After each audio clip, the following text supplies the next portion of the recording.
it's Louise at Spiral Bright Insight. I am recording this again of an evening, and one of the main reasons why, in case you've been wondering, is because we have got some major building work going on outside in the field behind. So during the day there is a huge amount of noise and it's very distracting. So I hope, however, although I don't have the background noise, I hope that the light isn't too distracting. But now I've got all that out of the way. Hello, I am a galactic and an intuitive astrologer, and I want to do a quick energy check-in because there are some really quite powerful energies coming up, particularly Friday, the 30th of May. So we're almost at the end of May. We're still in the energy of the 5 months, so huge amounts of change. And tomorrow we have got Mercury is Cazimi, which means that the Sun and Mercury are meeting at exactly the same point in the chart. Now, on this occasion, it is at 9 degrees of Gemini. And essentially, a Cazimi is when the planet that is meeting the Sun is given this kind of boost of light, of solar energy, as the Sun kind of lights up the planet from the inside. So Mercury is the messenger. This is our mind, our understanding, our mindset. So there is going to be a huge focus on Mercury tomorrow. And of course, Mercury in Gemini is in his home sign. So this adds an extra layer of strength and influence. And a Mercury Cazimi, anything can happen, but there's definitely a spotlight on information, on understanding, on mindset, on perception, on perspective, on stories. So again, just it's going to play out potentially, differently for all of us. But, if you are kind of wanting to work on something that involves communications or networking or connecting, then tomorrow is going to be a really powerful and potent day to do that. Now, in the galactic astrology chart, this Cazimi is very close to Aldebaran, which is one of the royal stars. This is the watcher in the east, and the 4 royal stars are said to support and hold up the heavens. They are like cosmic pillars of light and protection. These watchers that are linked to the 4 archangels, and the watcher of the east is Archangel Michael. So we have this beautiful Aldebaran energy. It's very royal, it's very regal, it's very powerful, it's very high frequency, and it is archangelic. And Aldebaran is the star of enlightenment.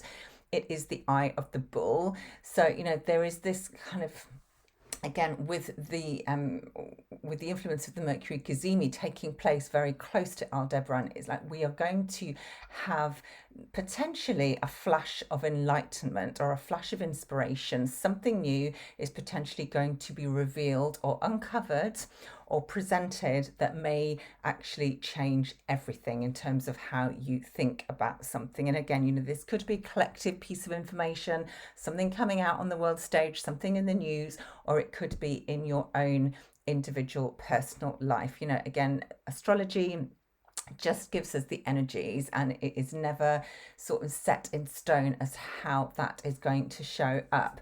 But with Archangel Michael and Aldebaran, I'm really drawn to the sword, his sword, which of course can be used to protect and to fight.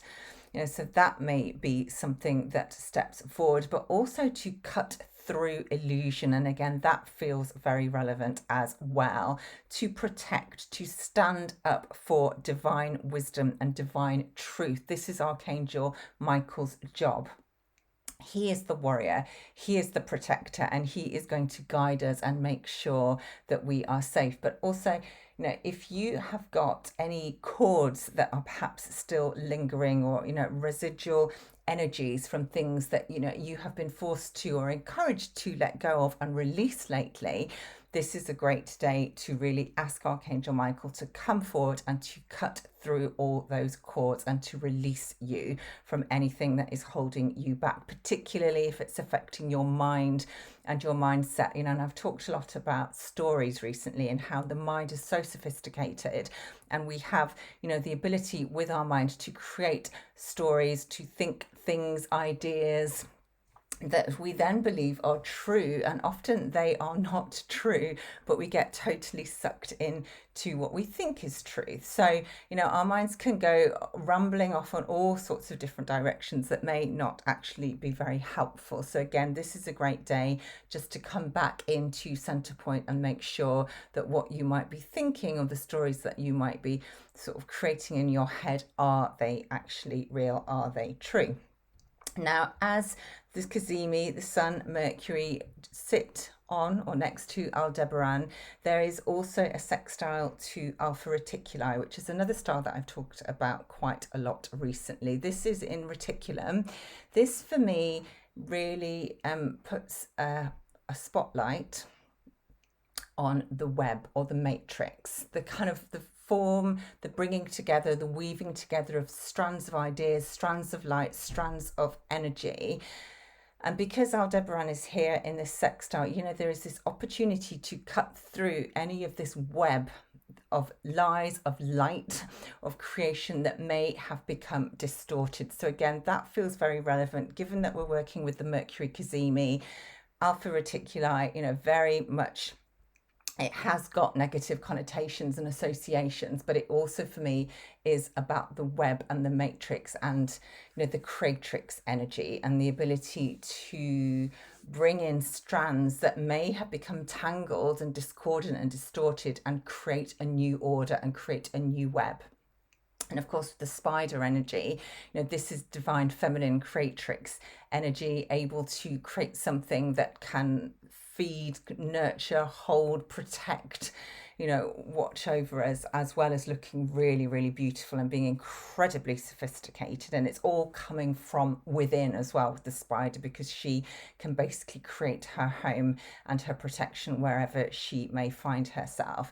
So that is happening. And then the other fixed star that I just wanted to draw attention to is a fixed star in the crater constellation. Now, this is at 24 degrees of Virgo. It's called Alkes, and it is the with the association and the connection to crater, this is the chalice or the cup.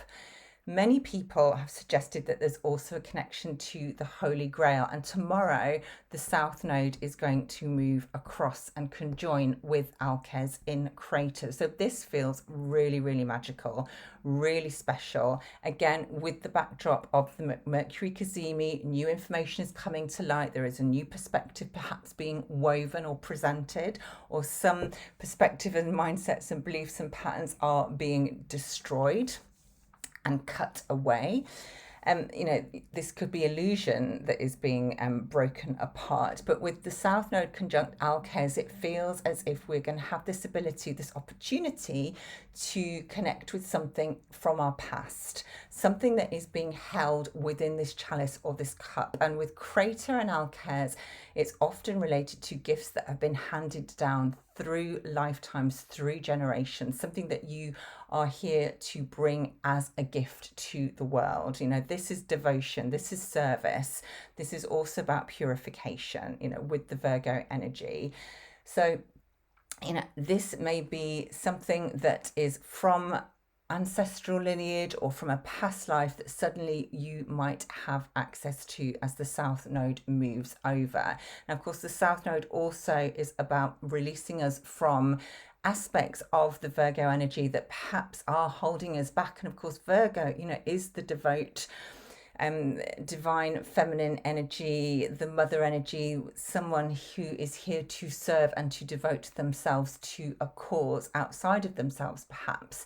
And if this is the case and it is holding you back, or this is something that you've done in lifetimes that you keep falling back into, this is an opportunity to release that, to cut that away, and to step into a more empowered state of being. It doesn't mean that you have to stop serving and being helpful and being useful, but it's just if you are almost becoming a victim through your need to serve and to almost sacrifice yourself for others, then that is an old paradigm, an old narrative, and that is likely to, it has to stop, because it is not pushing you forward. It's holding you back in terms of your soul evolution. So You know, the Holy Grail obviously is such a magical, mystical theme and story, and it's going to mean something different to all of us, but that is very much part of the energy tomorrow. So, this is about creating a sacred space,